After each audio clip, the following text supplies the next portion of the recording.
had always believed that Matthew and I were the perfect couple. We had spent 4 years building a life together, sharing secrets, dreams, and the kind of love that I thought was unbreakable. We had been engaged for a year, and in just a few months, we were supposed to stand in front of our friends and family and say forever. I had spent months planning every detail of our wedding. The invitations had been sent, the venue booked, my dress hanging in the closet, waiting for the day that I would walk down the aisle and promise myself to the man I had given everything to. But everything changed with one phone call. It was late, well past midnight, when my phone buzzed on my nightstand. I groggily reached for it, frowning at the unknown number. Normally I wouldn't have answered, but some strange sinking feeling in my gut, made me pick up. A woman's voice greeted me, sharp and unrecognizable. "Are you Matthew's fiancé?" I blinked, sitting up in bed. "Who is this?" Pause.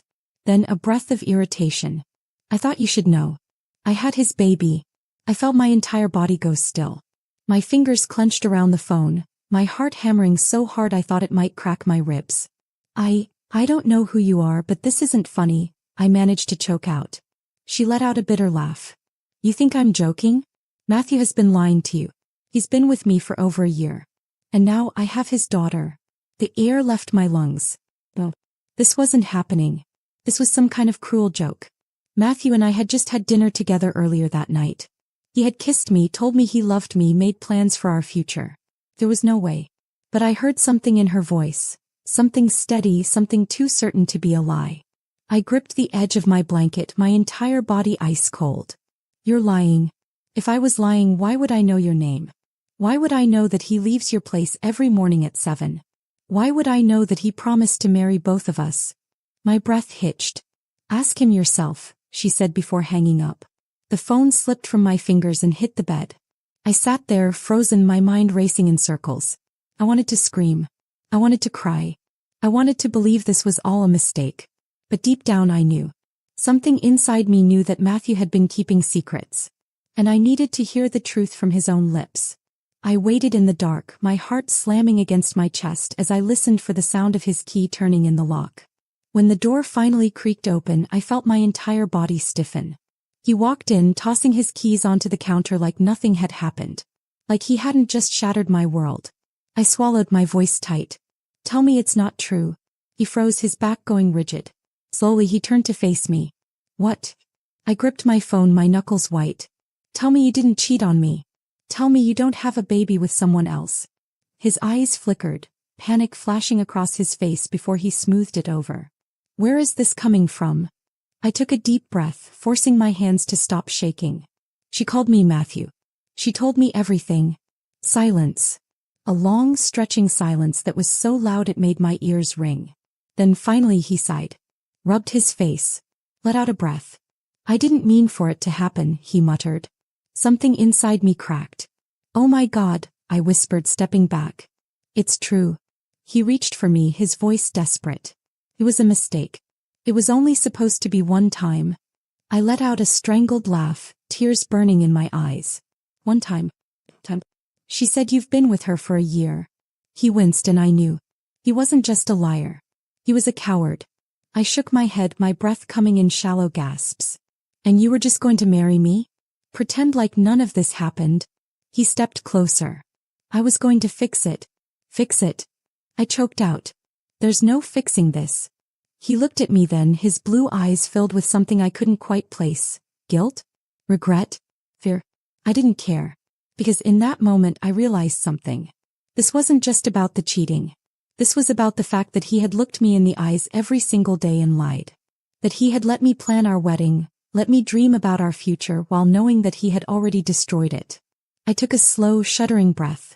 Then with shaking fingers I reached for my engagement ring. His eyes widened. "Emma, wait." I pulled it off my finger and set it on the counter. Then I met his gaze one last time. "I hope she was worth it," I whispered.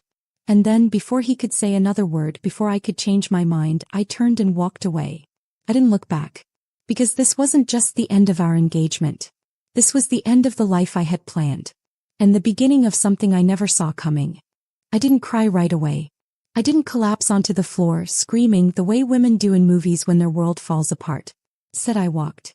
I walked out of the apartment into the cold night air, barely feeling the chill against my skin. I didn't know where I was going. I just knew I couldn't be there. Not in the place where I had planned our future, where I had imagined a life that was never real. My feet carried me to a small park near our building, and I sat on a bench, staring at nothing. It was over. 4 years. 4 years of love, trust, shared dreams. Gone. And for what? For a mistake? A year-long mistake? A baby that wasn't mine? I should have been sobbing. I should have been breaking down. But all I felt was numb. I don't know how long I sat there before my phone buzzed in my lap. I glanced at the screen. Matthew. I ignored it. Then another call. And another. Then a text. Emma, please pick up. I turned my phone off. For once in my life, I didn't want to hear his excuses. I spent the night at a friend's house, curled up on her couch while she ranted about how much she had never liked Matthew, how she always knew he was a liar. I nodded, letting her words wash over me, but I didn't say much. Because deep down, I knew that no matter how many people told me I was better off without him, I still had to feel it for myself. The next morning, I went back to the apartment to get my things. I had barely stepped inside when I heard his voice. Emma. I closed my eyes, inhaled deeply, then turned to face him. Matthew stood in the living room looking like he hadn't slept. His hair was a mess, his shirt wrinkled, his usual confidence nowhere to be found. I thought you weren't coming back, he muttered. I'm not, I said, walking past him toward the bedroom. I'm here to get my things. Emma, wait. He reached for my arm, but I pulled away. No, I said sharply, turning to glare at him. You don't get to touch me. You don't get to talk to me like we're still something. He let out a breath, running a hand through his hair. I screwed up. I laughed bitterly, throwing open the closet doors. Oh, you screwed up? That's what we're calling it. I didn't mean for this to happen, he said, his voice desperate. It was never supposed to be serious. She meant nothing to me. I spun around, eyes blazing. She meant nothing to you? You had a child with her. His face twisted. I don't want that baby, Emma. I never wanted any of this. Something in my stomach turned. You don't want her? My voice was quieter now, but no less deadly. He shook his head. She was a mistake. This was a mistake. You're the one I love. You're the one I want to be with. I studied him for a long moment. And for the first time since this nightmare started, I realized something.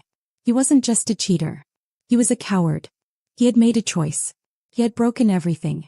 And now, when he had to face the consequences, he wanted to pretend it had never happened. I turned back to the closet, shoving my clothes into a suitcase. I don't care what you want. His voice wavered. Emma, please. I zipped the suitcase, my movements swift and final. You made your decision, Matthew. Now live with it. He was silent as I grabbed my bag and walked to the door. But right as I stepped outside, he whispered, I can't lose you. I didn't turn around. I just said the words I should have said years ago. You already did. Then I walked away. And this time I didn't just leave him. I left behind the version of me who had ever thought I needed him. Life after Matthew wasn't easy. The first few weeks were the hardest. I had spent 4 years picturing a future with him, building a life around the idea that he was my person. Walking away from that meant tearing down everything I had known and forcing myself to start over. At first I kept expecting him to show up, to call, to fight for me. But he didn't. The silence was louder than any apology could have been. I threw myself into work, into distractions. I redecorated my apartment, swapping out all the things that reminded me of him. I took on new projects, went out with friends, did everything I could to convince myself that I was fine. And eventually I started to believe it. Months passed and the pain dulled. The betrayal didn't sting as much. My life was no longer defined by Matthew or what he had done to me. Until the day I got a phone call that changed everything. I was at work, sitting at my desk, when my phone buzzed with an unknown number. Normally, I would have ignored it, but something made me pick up. A woman's voice, unfamiliar and professional, greeted me. Is this Emma Carter? Yes, I said hesitantly. My name is Sarah Reynolds. I work in social services. I frowned, adjusting in my seat. Okay. There was a pause. Then the words that sent ice through my veins. I'm calling regarding a child, baby girl, 6 months old. Her name is Lillian. Lillian. I didn't know why, but my heart squeezed at the name. I gripped the phone tighter. I don't understand. What does this have to do with me? Sarah took a breath. You were previously engaged to a man named Matthew Harding, correct? My stomach twisted. I barely managed to whisper, yes. The child is his daughter. The office around me seemed to fade. My heartbeat thundered in my ears. My voice cracked. I don't understand why you're telling me this. She hesitated. Lillian was abandoned. Her mother left her at the hospital 3 weeks ago. No contact. No return. We've tried to reach the father. I let out a bitter laugh. Good luck with that. She sighed. That's the problem. He's refusing to take her. Of course he was. Of course Matthew, the man who had spent months begging me to forgive him, who had claimed to love me, was now turning his back on his own daughter. My hands curled into fists. So what happens now? She hesitated again. We're looking for a guardian. There are no relatives stepping forward. No one wants to claim her. No one. An innocent baby, abandoned by both of her parents, left to be passed from one stranger to another. Something inside me cracked. I wasn't this child's mother. I had no connection to her. And yet for some reason I couldn't stop picturing her. Alone, confused, left behind before she even had a chance at life. I closed my eyes, taking a shaky breath. I didn't owe her anything. I could have said no.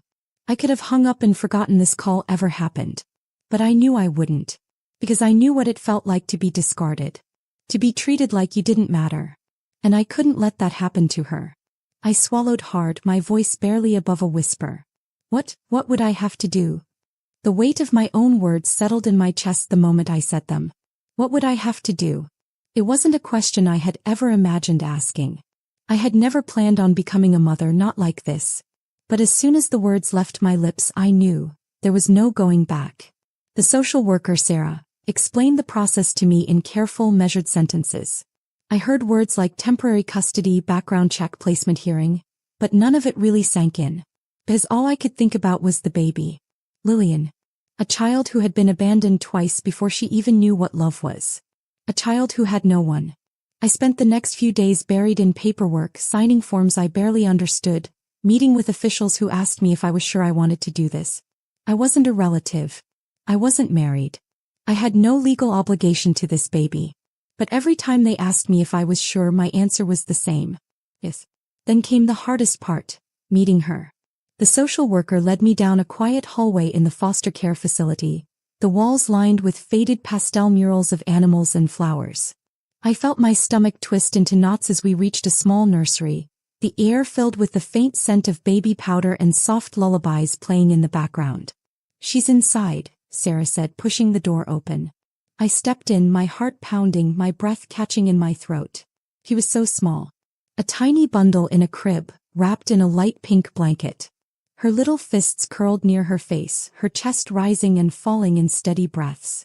Dark wisps of hair framed her soft cheeks, and when she stirred slightly, letting out a quiet sigh, I felt something inside me shift. Sarah moved beside me. She's been a little fussy. The transition has been difficult. I swallowed hard, stepping closer to the crib. Can I? Sarah nodded, giving me permission. With trembling hands, I reached down and gently scooped her up. She was warm, fragile. And as I held her against me, feeling the soft weight of her tiny body, I realized something. She wasn't just some abstract concept anymore. She wasn't just Matthew's mistake. He was a person. A baby who needed love. I cradled her carefully, brushing my fingers over her tiny hand. She blinked up at me with wide, dark eyes, so much like his and yet not at all. And in that moment I made my decision. I wasn't just going to be her temporary guardian. I was going to be her mother. I pressed a soft kiss to her forehead, my voice steady, certain. You're safe now, Lillian. I've got you.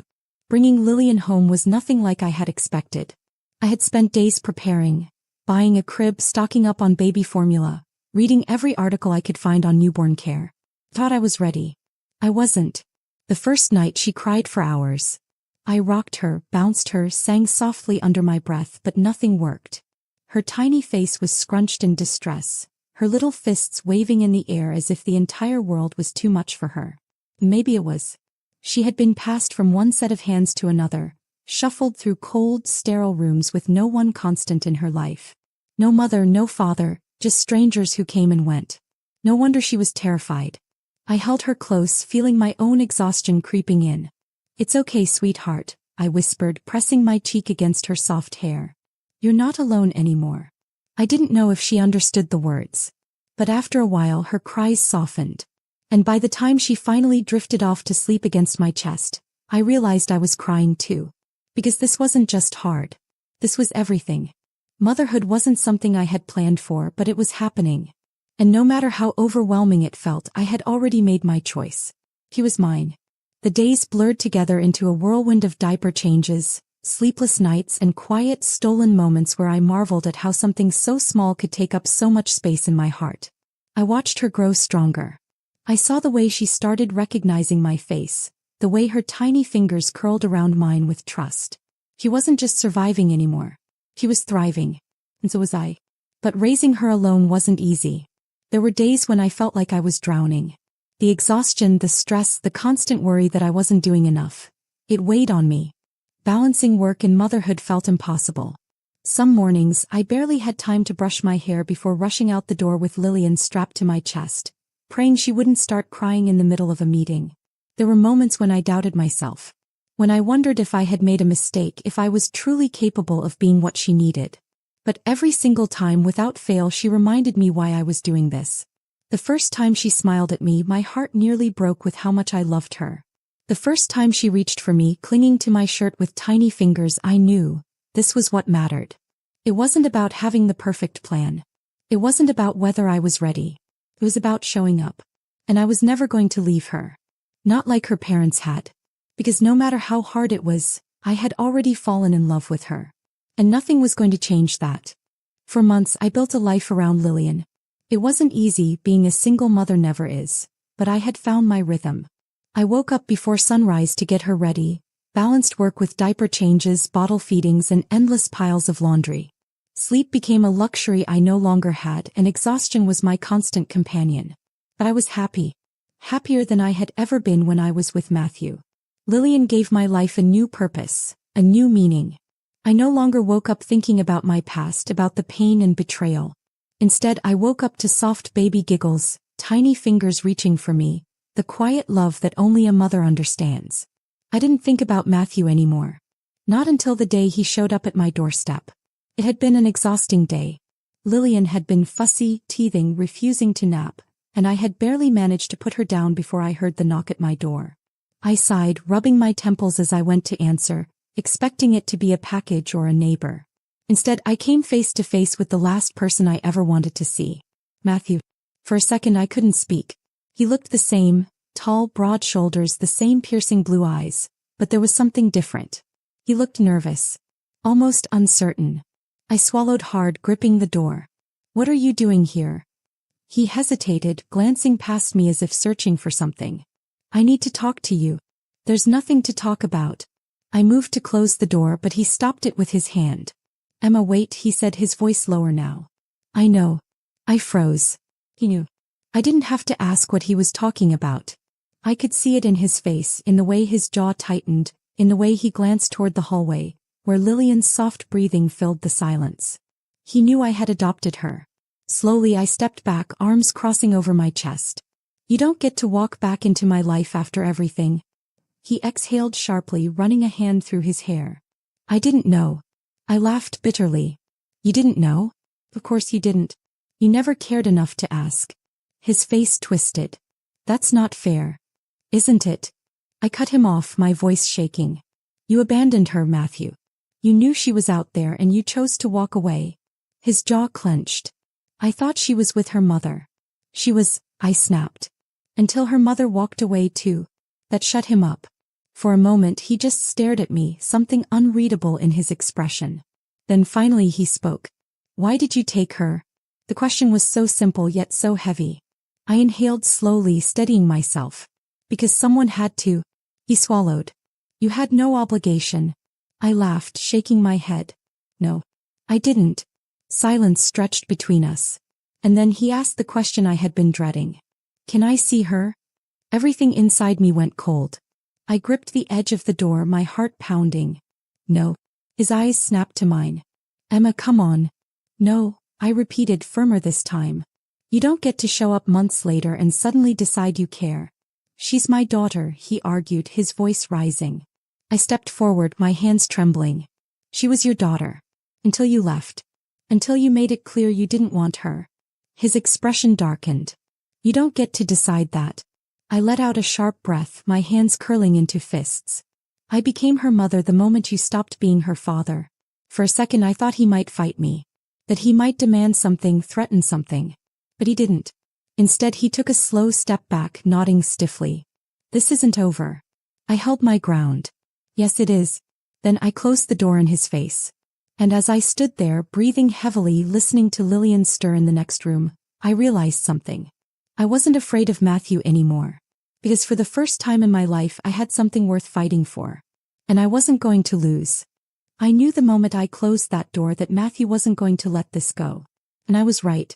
At first I tried to convince myself that maybe he would just disappear again. That he would realize he wasn't built for fatherhood, that the weight of responsibility was still too heavy for him. But deep down I knew better. I had seen the look in his eyes before I shut him out. He wasn't just here out of curiosity.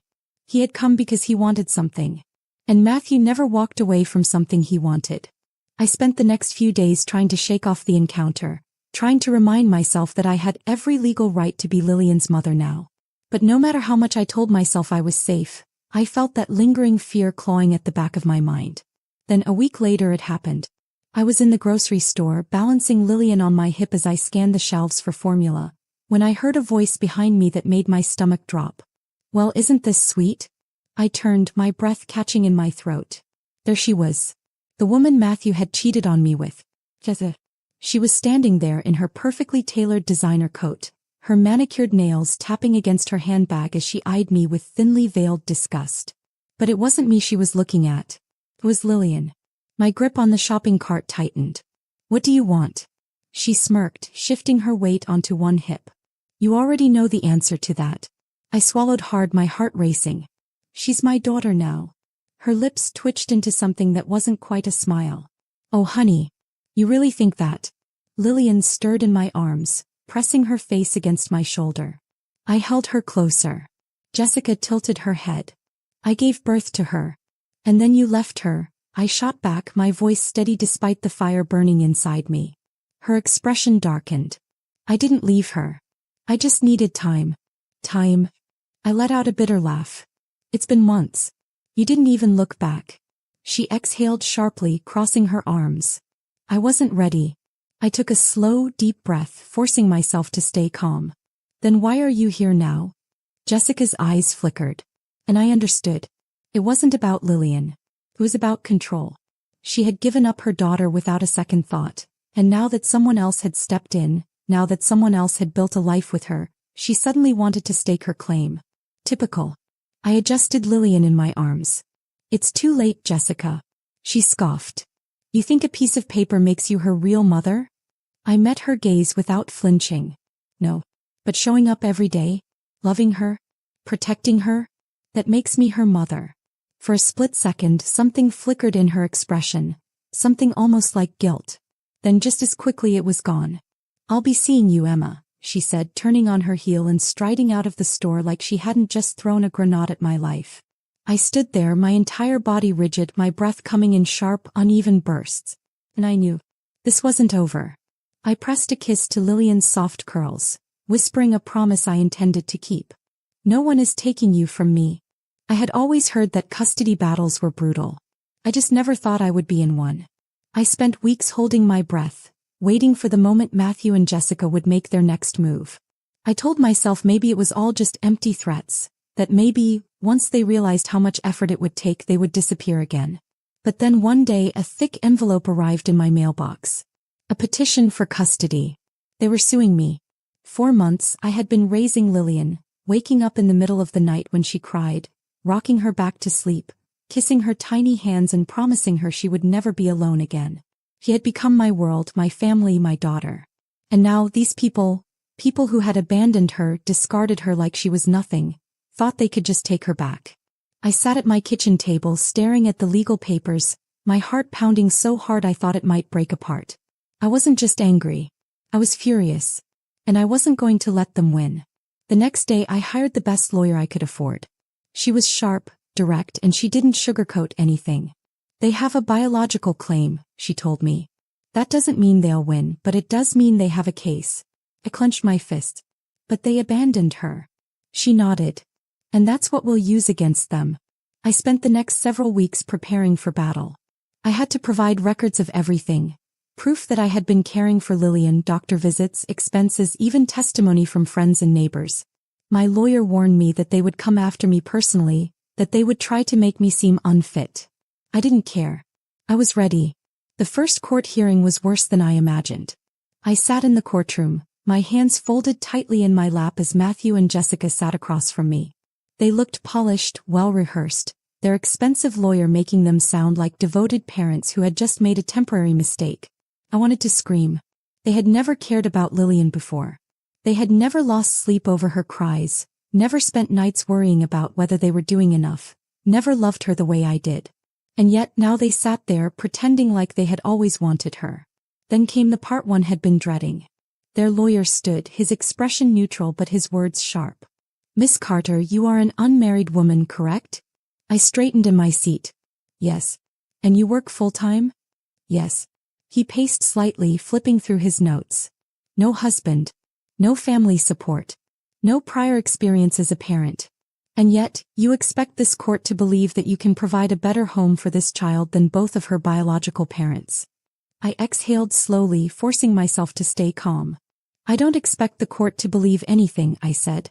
"I expect the court to look at the facts." He raised an eyebrow. "And what facts are those?" I met his gaze, unflinching. "The fact that they abandoned her," I said. "The fact that I was the one who stepped up when no one else did. The fact that I have loved and cared for her every single day while they were off living their lives." Jessica scoffed from across the room. "That's not true." I turned toward her, my voice steady. "You left her." I picked her up. The judge silenced the room, but I saw something shift in the way he looked at me. He wasn't just seeing a single woman fighting a legal battle. He was seeing a mother. The hearings dragged on for months. Each time I had to listen to Matthew and Jessica try to paint themselves as victims, to convince the court that they deserved a second chance. Each time I fought back harder. I submitted everything. Medical records, witness statements, a journal I had kept since the day I took Lillian home. But the hardest moment came when they asked me a simple question. "Miss Carter, why do you want to keep this child?" I took a breath, my voice thick with emotion. "Because she's mine," I whispered. "Not by blood. Not by birth. But by every choice I've made since the day I met her." I looked over at Lillian, sitting quietly with a caretaker in the courtroom, her little hands clutching the stuffed bear I had given her. "She is my daughter," I said, my voice stronger now. "And I will never abandon her." For the first time Matthew and Jessica looked uncertain. Because they knew, deep down they knew, that I had already won. I just needed the judge to see it too. And I prayed with everything in me that he would. The legal battle drained me. Every court hearing felt like a war. Every motion filed was another fight to prove that I was the real mother, not just some placeholder until her real parents decided they were ready. I barely had time to think about anything else. My days were filled with paperwork, meetings with my lawyer, sleepless nights spent wondering if the system would fail me. But through it all, there was one person who reminded me that I was more than just this battle. I met Ethan by accident. One of those chance encounters that you don't realize is important until later. It happened at a coffee shop of all places. I had just come from another exhausting meeting with my lawyer, my head pounding, my arms full of legal documents and baby supplies. Lillian was in my arms, fussing, squirming, making it impossible to balance my coffee while I tried to dig my keys out of my bag. And then, just as my coffee nearly slipped from my grasp, a steady hand reached out and caught it. "Whoa, careful there." I looked up, already flustered, and found myself staring into warm brown eyes. The man in front of me smiled, handing my coffee back. "You look like you're carrying half the world in your arms," he said. I let out a breathless laugh. "Some days it feels that way." He nodded toward Lillian, who had stopped fussing long enough to stare curiously at him. "She's adorable." "Thank you," I said, shifting her weight in my arms. There was a brief pause, then he extended a hand. "I'm Ethan." I hesitated for only a second before shaking it. "Emma." From that moment things just happened. We ran into each other again the next week, then again at the grocery store. Each time he smiled, asked about my day, made me feel, if only for a moment, like I wasn't drowning. At first, I didn't think much of it. I wasn't looking for anything. My entire world revolved around Lillian and I had no space for anything else. But Ethan never pushed. He just showed up. And slowly, without meaning to, I started to look forward to seeing him. One afternoon, after another exhausting court hearing, I found myself at the park, watching Lillian babble to herself in the stroller. I felt so tired. Tired of fighting, tired of proving myself, tired of pretending I wasn't terrified of losing her. And then, out of nowhere, Ethan sat down beside me on the bench. "You look like you could use a distraction," he said, handing me a cup of coffee. I took it grateful. "How did you know I was here?" "I didn't." He smiled. "Guess I just have good timing." I let out a small laugh, shaking my head. "You always seem to." For a moment we sat in silence, sipping our coffee. Then he spoke. "I don't know everything about what you're going through," he said carefully. "But I do know you're doing something incredible." I glanced at him, my throat tightening. "It doesn't feel that way." "It never does," he admitted. "But trust me, one day you're going to look back and realize just how strong you were." I swallowed hard, blinking back the sudden sting of tears. Because no one had said that to me before. People had told me I was brave, that I was kind, that I was doing the right thing. But no one had ever said I was strong. I looked at Ethan, then really looked at him. And for the first time in a long time I realized that maybe, just maybe, there was space in my life for something more. For weeks the custody battle consumed my life. Every day was another court filing, another legal consultation, another night spent pacing the apartment with Lillian asleep in my arms, wondering if I was doing enough. But no matter how much I worried, no matter how much I prepared, I knew the truth. This wasn't just about legalities. This was a battle between the person I used to be and the person I had become. And Matthew hated that he no longer had control over me. Started with the little things. A text message out of nowhere. "Emma, can we talk?" I stared at the screen, my pulse quickening. I hadn't spoken to him outside of court in weeks, and I had no interest in changing that. I ignored the message. A few days later, another. "You don't have to do this alone." This time I laughed. Alone? Where had he been for the past 6 months? Where had he been when Lillian needed a father? I deleted the message without responding. Then one night he showed up. I had just gotten home from work, exhausted, carrying Lillian in one arm and a bag of groceries in the other, when I saw him standing outside my apartment building. My heart clenched. Not with longing. Not with fear. But with anger. I adjusted Lillian, holding her closer. "What are you doing here?" Matthew took a step forward, his expression unreadable. "I just want to talk." I let out a sharp breath. "There's nothing left to say." "Emma, come on." His voice softened like it used to when he wanted to get his way. "Can we just go somewhere? Get a coffee?" I scoffed. "You think we're just going to catch up?" He rubbed the back of his neck, sighing. "Look, I know I handled things badly." I laughed. Actually laughed. "Badly? Matthew, you abandoned your own daughter." His jaw tightened. I didn't know what to do. I stared at him, shaking my head. "And now you do? Now that I've been the one raising her, now that I've been the one waking up at 3 a.m. when she's sick, now that I've done everything alone, you suddenly think you can just waltz back into our lives." He hesitated. "I made a mistake, Emma." I adjusted my grip on Lillian, who let out a soft sigh against my shoulder. "No," I said quietly. "A mistake is forgetting an anniversary. A mistake is saying something you don't mean in an argument. What you did. That was a choice." Matthew exhaled, shoving his hands into his pockets. "I want to fix things." I stared at him for a long moment. There was a time when those words would have broken me. When I would have second-guessed everything, when I would have wanted, desperately, to believe him. But I wasn't that woman anymore. I had outgrown him. And that terrified him. I took a slow step forward, lowering my voice so only he could hear. "You don't get to rewrite history." He swallowed. "Emma." "No," I cut him off, my voice steady. "I loved you once. I thought you were my future. And for a long time I let you have so much power over me. But that's over." His blue eyes flickered with something. Panic, frustration, realization. "You don't get to manipulate me anymore," I continued. "You don't get to pretend like you care now that you've realized I don't need you." He opened his mouth, then closed it. Because he knew. He had lost. Not just the custody battle. Not just Lillian. He had lost me. I turned away, walking toward my building. "Stay away from us, Matthew." He didn't follow. And as I stepped inside holding my daughter close, I smiled. Because for the first time since this nightmare started, I wasn't afraid of him anymore. I had won. Not in court, but in life. I didn't hear from Matthew after that night. Maybe he realized there was nothing left to fight for, or maybe his pride couldn't handle the fact that I had shut him out so completely. Either way, I was finally free from him. But the battle wasn't over yet. The final court date loomed ahead, the day that would decide whether Lillian legally remained my daughter or if Matthew and Jessica could claim her back. I had never been more terrified in my life.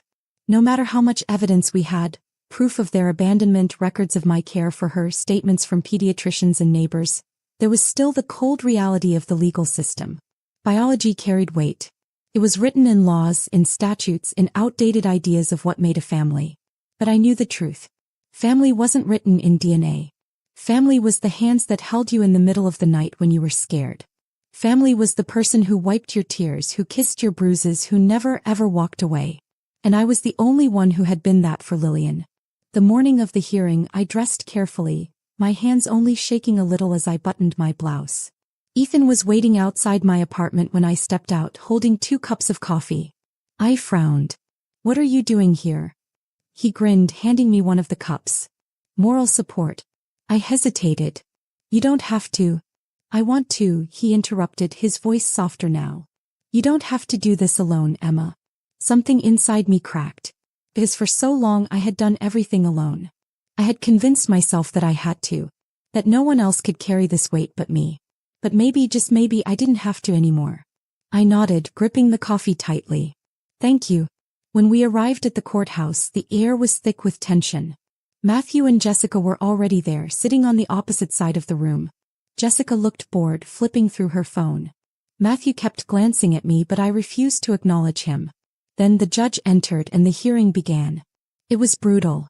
Their lawyer painted a picture of 2 parents who had made a mistake, but who now desperately wanted a chance to be in their daughter's life. They had money, stability, a biological claim. I had nothing but my love for her. And as I sat there listening to them talk about how they deserved to raise the child they had abandoned, something inside me snapped. When it was my turn to speak, I stood slowly, my hands steady. "I won't waste this court's time pretending I have more money or a bigger house than them," I said. "I don't." I turned, looking at the judge directly. "But I have something they don't. I have never left Lillian." I took a slow breath, my voice unwavering. When she woke up crying in the middle of the night, I was there. When she was sick, I was the one who held her, who rocked her until she fell asleep.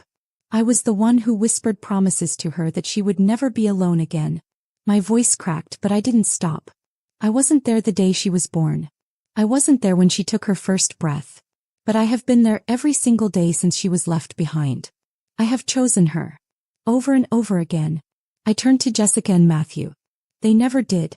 The courtroom was silent. Jessica shifted uncomfortably. Matthew clenched his jaw. But the judge was listening. And that was all that mattered. After hours of testimony, the judge finally spoke. "This court does not take custody matters lightly. However, after reviewing the evidence, it is clear that the best interests of the child must come first. The petition for parental rights is denied. Full legal custody is granted to Miss Carter." I felt my breath leave my lungs. I had won. I turned to Ethan, barely processing the way he grinned, the way he squeezed my hand. And then I turned to Lillian, sleeping peacefully in my arms. He was mine. Forever. The day I walked out of that courtroom, I felt something I hadn't felt in a long time. Freedom. For months, I had lived with fear clawing at my throat, with the uncertainty of whether or not I would lose Lillian. Every day had felt like a battle. Every night had been filled with worries that I wasn't enough. That I was just a single woman fighting against a system that valued biology over love. But I had won. Lillian was mine. Forever. The papers made it official, but the truth was she had always been mine. From the moment I held her in my arms, from the moment I whispered that she would never be alone again, I had chosen her. Over and over again. And now no one could take her away from me. The first thing I did when we got home was hold her close, breathing in the scent of baby lotion and soft cotton pajamas. She had no idea what had just happened, no idea that today was the day I legally became her mother. But she felt it. The security. The love. The home I had built for her. And that was all that mattered. As the months passed, life slowly settled into something good. Not perfect because no life is, but real. The sleepless nights didn't disappear, but they didn't feel so heavy anymore. The exhaustion was still there, but it was a weight I carried willingly. And through it all, Ethan was there. He didn't push. He didn't demand. He just stayed. He became a constant presence in our lives, showing up when I needed him and even when I didn't realize I did. He held Lillian like she was made of something precious, making her laugh in a way that made my chest ache with something I couldn't name. One evening, as we sat on the couch after putting Lillian to bed, I looked at him and saw something I hadn't let myself see before. The future. Not the one I had planned years ago. Not the one I thought I wanted. But one that was better. He caught me staring and smiled. What? I hesitated, then said, "Do you think love is something that happens to us or something we choose?" He thought about it for a moment, then leaned back. "I think it's both." I traced a pattern on the couch, my voice softer now. "I don't think I ever chose love before. I think I just expected it to happen. Like it was something I deserved instead of something I had to fight for." Ethan reached for my hand, his touch warm and steady. "And now?" I took a deep breath. "Now I know love is a choice. The way I chose Lillian. The way I chose to fight for her." I turned to him, my heart hammering in my chest. "The way I'm choosing you." His eyes softened, his fingers tightening around mine. "Emma," he murmured, and I didn't let him finish. As I already knew. I leaned in, pressing my lips to his in a kiss that felt like home. And for the first time in a long time, I knew I had won more than just the custody battle. I had won my life back. I had won a love that wasn't conditional, that wasn't built on empty promises. I had won a family. A real one. And as I stood in my home holding my daughter, feeling Ethan's steady presence beside me, I knew this was just the beginning of something beautiful.